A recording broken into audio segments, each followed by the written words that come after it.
Hello, welcome to another recap of The Real Housewives of Potomac, Season 5, Episode 7, Fireball and Fire Pits.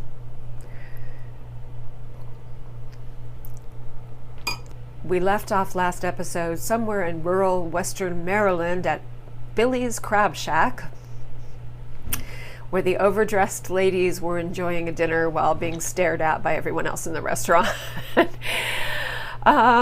Picking at their crab when we believe that Candiace is going to blurt out all of the information that she has, the receipts that she has, the texts about Michael Darby and his various antics in a strip club. We all know that we had photos of him there. We know that he was flirting with the ladies and trying to entice some of them to go back up to his room with him, that he was bragging that he had a wife and a boyfriend. So we are, of course, concerned that this is going to be brought up in front of all the other ladies. And of course, if they try and pull Ashley away from the table, well, that's just going to cause even more of a problem. They're going to come back to the table and everyone's going to be like, well, what the hell was that? What went on?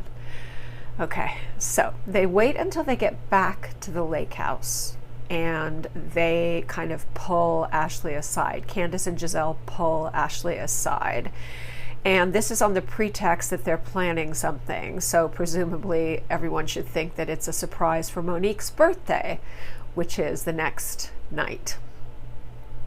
Okay, so in the meantime, Monique is going out and she's lighting a giant, fire in the fire pit, and they are going to roast s'mores, and she's very controlling. She wants her guests to do exactly what she has planned, exactly when she has planned it.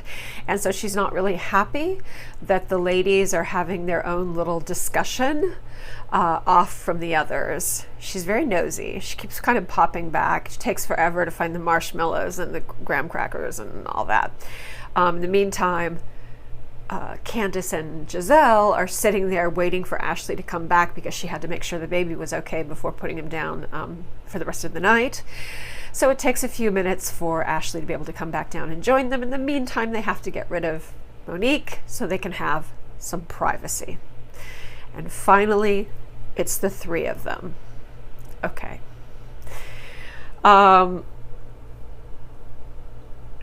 Just a note. Monique is very good at starting a large fire. However, she does use the assistance of a whole lot of lighter fluid, which I thought had kind of gone out of fashion. Number one, because it's really toxic. And number two, because it's just dangerous. There are other kinds of fire starters and things that you can throw on a fire or when you're starting a fire to get it to go. I believe my fire starting knowledge goes back to Girl Scouts, again in the Paleolithic when Tyrannosaurus Rex roamed the land. So I can't say I've started a fire recently. No, I have not, other than to light candles or incense. No, not even a grill. My husband does that. Okay, so Monique, who has somehow survived to this age, thinks that a normal part of tending to a fire is squirting lighter fluid directly from the can into the fire, which don't we all know of somebody that this has actually happened to, or if not, we know of someone who knows of someone, or we've seen it in a show where the stream hits the fire, the stream catches fire, the flame shoots back up the stream of lighter fluid to the can explodes and sets the person holding said can on fire. Don't do this.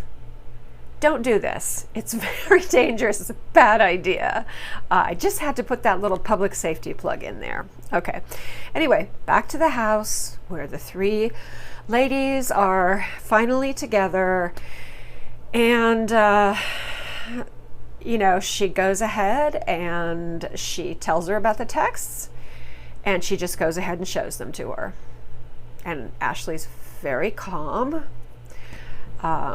She reads through everything. She says, well, I thought everything was going pretty well. She asks if it is a credible source. And Candiace says, yes, this is someone I've known for a long time. It is a credible source. And she said, well, you know, I am quite careful. You know, I read through his texts, I read his emails, I even sniff his underwear. Maybe more information than we needed.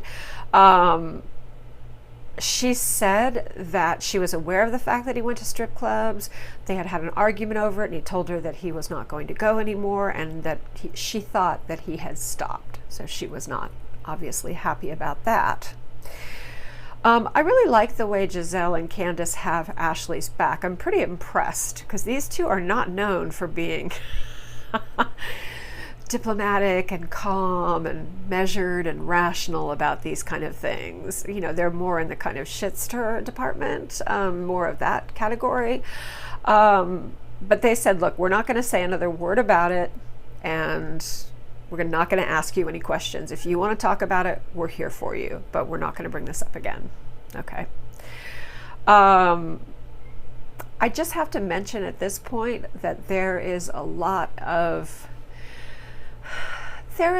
gossip running around on, you know, on various social media channels that there might be some kind of understanding between Michael and Ashley, that he does like having a wife and a boyfriend, and that she kind of understands this, or there is kind of an unspoken rule that he has a certain amount of latitude. And I don't know if that means she also has a certain amount of latitude. And I have no proof of this. It's just something that's out there that keeps being repeated and has really gone into overdrive, as you can imagine, since Sunday night, since this show aired, actually since the week before, when they kind of started really hinting at this and showing the pictures and showing the texts. So there are such marriages that is possible, that she's like, okay, you know what, I have a nice life, and I have a baby, and in exchange, you know, I make some compromises, or maybe I'm cool with this because I also want to have my own things on the side. I have no idea. We don't know what goes on inside a marriage. We can never know what goes on inside a marriage. But I just wanted to put that out there. But just keep in mind, I have no evidence for this. I have no proof. It's just gossip. But I feel like I would have been remiss if I didn't mention it to you. I'm sure a lot of you have already heard this. Okay. All right. Well, after that, Gizelle has to get up early to go to a book award ceremony, and Ashley is tired and turns in. She does not seem like a woman who is really deeply upset, which does suggest, although does not prove by any stretch of the imagination, it does suggest that this might be something in the realm of, dare I say, normal for her, or I don't know if I want to say acceptable, permissible, whatever. Again, we don't know what goes on in their marriage, but there is very little response from her. There is not the response that certainly many wives would have, but she's not many wives. They're in their own situation. She's Ashley, and she's in her one-of-a-kind marriage with Michael. So we'll just have to wait and see. Watch this space. Okay. All right. Then Robin leaves the bonfire and goes to bed. And now the leftover people, it's fireball time. Okay, so they are doing shots of fireball. They have a counter on Karen. She ultimately ends up doing 7 shots of fireball. She is drunkity drunk. She talks about how fresh and young her lady garden is. And she also starts to spill about how all of Ray's taxes ended up being her burden too, and that she had to foot the bill for half of the taxes out of her own money. Okay, hold on. When you are married, okay, again, this all depends. Do they file married jointly?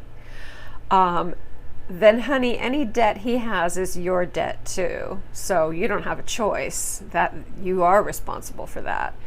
And whatever he can't pay, you have to pay. If he can't pay any of it, you have to pay the whole thing over however long it takes. And also talking about that she had to pay it out of her money. Well, I sort of feel, I have certain feelings about that. If you have family money or money that was yours from before you came into the marriage and you keep those assets separate, which you are allowed to do, that's one thing. But the money that you have or that you've saved or that you put aside or earned from the time that you're married belongs to both of you. And in the event of divorce, it's divided evenly. Okay. So her saying that, because of his mistake, I had to take my money to pay for, half of his tax debt. I'm just going to say that I have no doubt that when Ray was being the Black Bill Gates and at the top of his success, making good money, that she was loving spending that money. And I'm sure if you asked her, is that his money or your money? She would say, well, that belongs to both of us. That's my money too. So now that it's inconvenient, she's separating it out and saying, well, there's my money and there's his money. So that's not really legally correct, or it's just not really a healthy way to look at a marriage. Mine, his, oh, I had to help him. I mean, again, that's the whole better for worse thing. Now the next day, and the guys arrive. It's Monique's birthday. So first comes Monique's husband, Chris. Monique's Chris. And Juan is not coming because he's coaching a football game, I guess, for the kids. Monique is offended that the night before, Candiace, Gizelle, and Ashley sat apart from the rest of them for so long. Candiace really was trying to do the right thing. She felt like she did have an obligation to tell Ashley. Ashley just comes right out and shares everything with everybody. Because the other ladies are trying to say, oh, we were planning a surprise. And Monique was like, I don't think it was right. And Ashley said they were trying to be kind. They were trying to tell me something in confidence away from the other ladies. Although I still don't know why Gizelle had to get involved. The cleanest thing to do would be for Candiace to just keep it between her and Ashley. But they got to be a little messy. So Candiace had to go to Gizelle. Okay, so, Ashley just shares everything. She tells everybody. And Monique's reaction is very strange. I mean, everyone else is kind of either uncomfortable or, looks a bit like, oh, poor you. Monique is just aggravated. She's like, why are you taking time on this? Why are we spending time, in other words, out of my lake house weekend, to talk about Michael's little adventures outside of marriage? We have talked about this ad infinitum. So much has gone on. There have been so many accusations, and there's been a settlement, and this and that. And why do we have to make this part of the weekend? It's interesting because she says, it's not our business. And then she says, I am so tired of people sticking their fingers in other people's marriages. Well, this is where her rage comes from.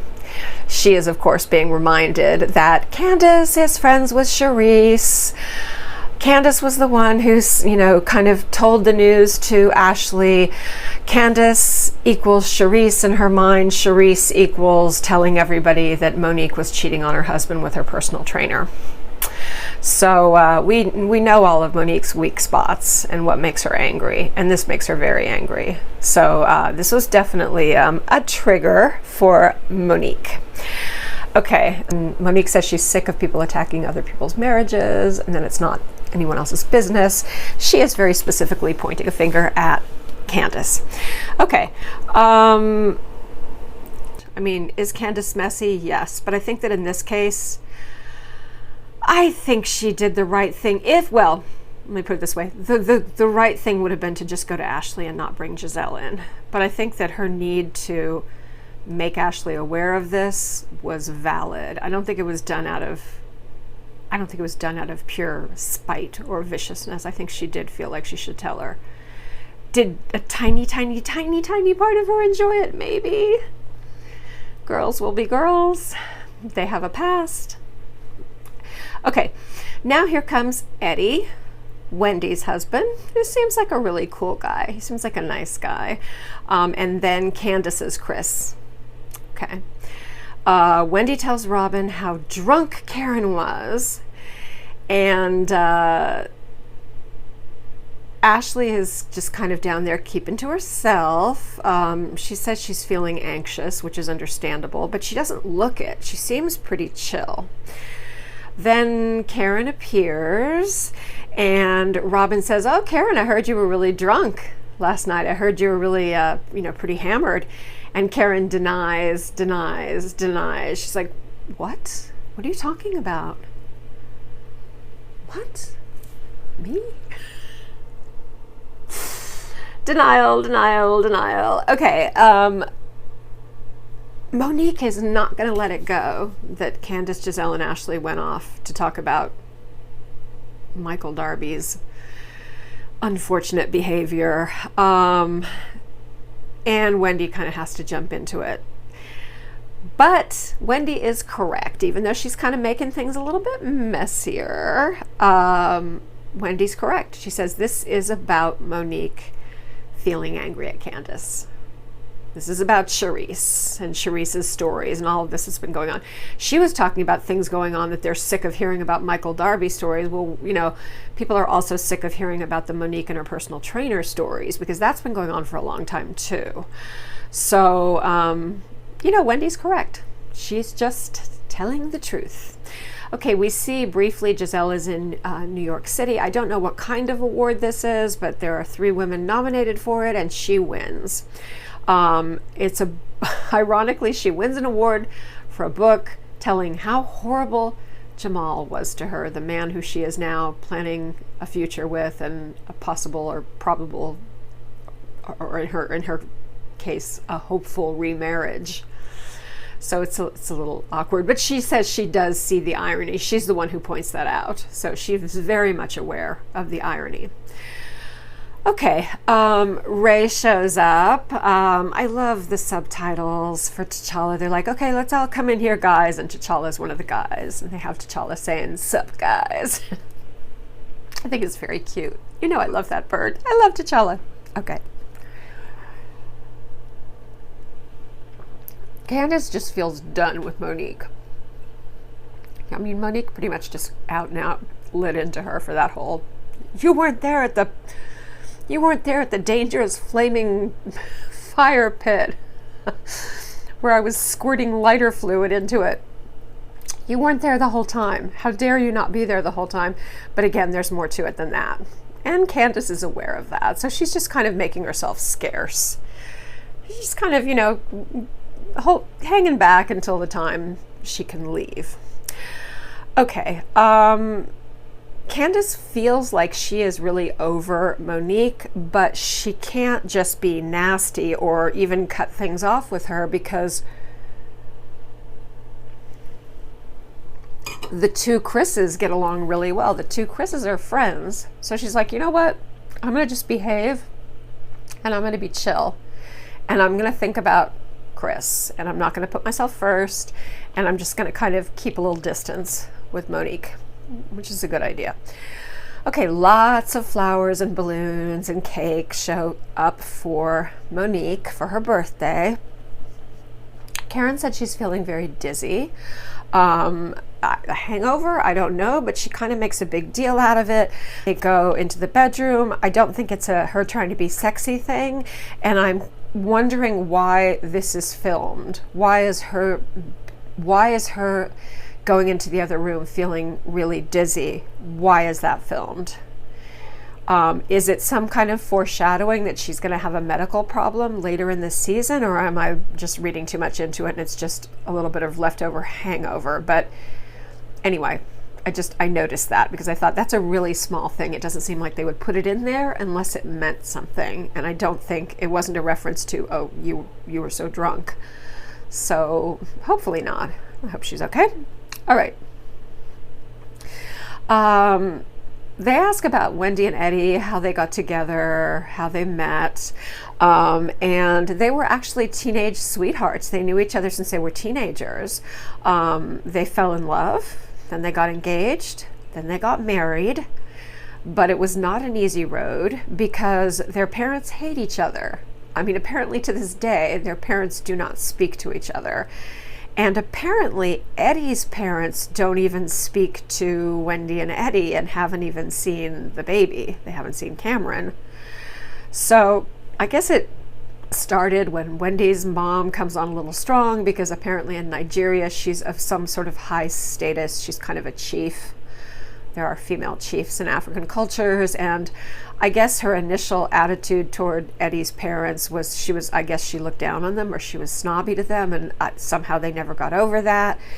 But Eddie's parents basically said, you know, if you marry that girl and you marry into that family, I will never forgive you. So it became very ugly, and that has been just a whole huge rift, which is really sad. There's 3 grandkids there. And there's a whole set of grandparents that are just not going to come near because of their pride, I guess. Anyway, so although neither set of parents wanted the wedding, at least Wendy's parents are part of the family. They've accepted it. It sounds like it's Eddie's parents that are like, nope, we don't even want to see you guys. Forget it. We told you that if you married this girl, we don't want to have anything to do with you. So that's what they're sticking to. Okay, and Chris says that, you know, my mom did not approve of Monique and was really nasty to Monique, but she made it right. She apologized, and we all remember that. You know, It was a nice apology, but I still would not trust. If I were Monique, I would not trust Chris's mother as far as I could throw her.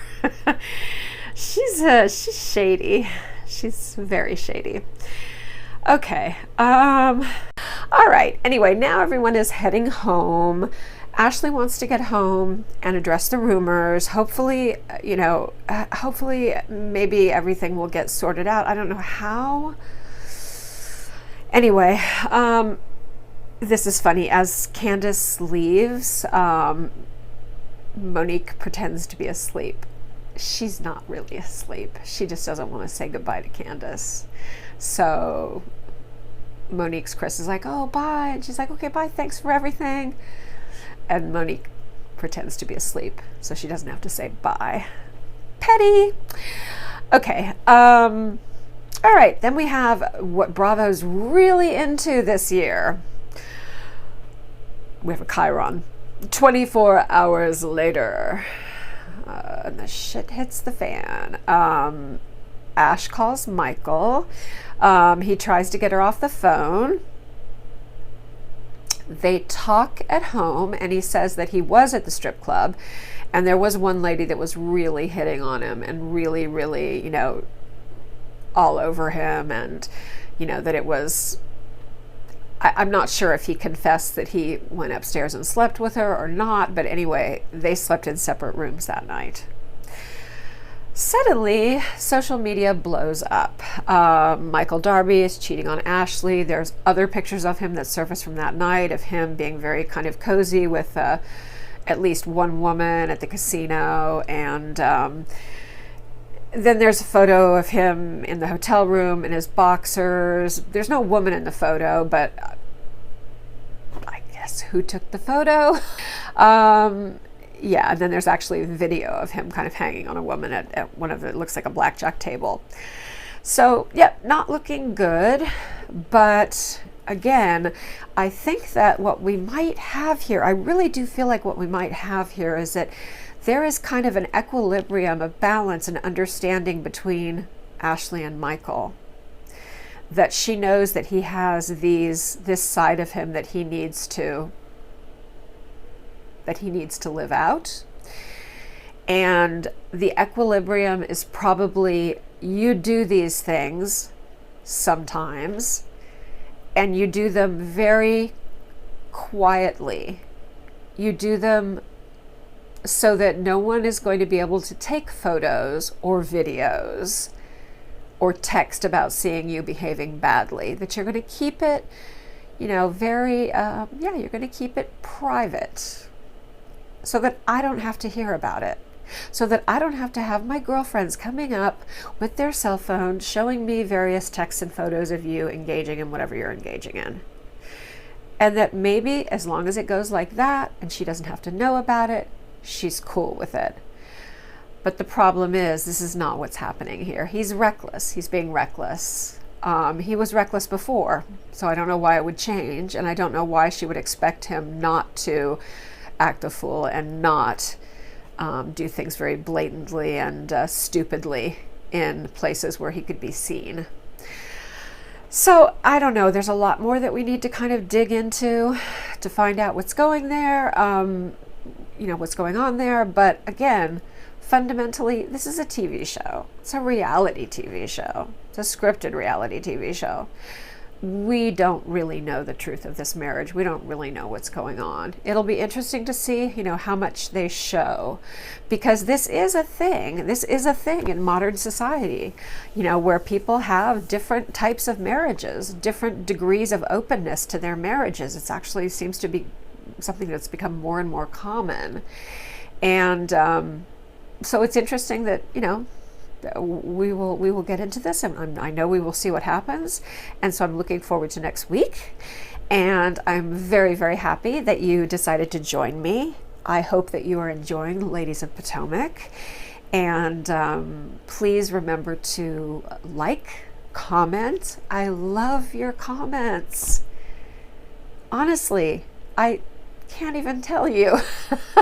It's like every day I got some more today that were just like so sweet and funny and interesting, and just interesting perspectives too. So keep them coming. I love them. If you have not already subscribed, please do hit the red subscribe button, ring the little bell so you get notified when I do an upload, because I do post frequently. And do remember that we have Real Housewives TEA and Shade YouTube channel, which is all things Real Housewives. There is also Intelligent Reality Recaps, which is Housewives and the 90-Day series, all the shows involved in that franchise. And then finally we have 90-Day Let's Judge Together, which is just all things in the 90-Day Fiancé family. Anyway, I'm happy to have you in any of them, all of them, whatever you choose. I'm just happy that you're here. So I want you to take really good care of yourself. Don't get complacent and be good, but not too good. Bye.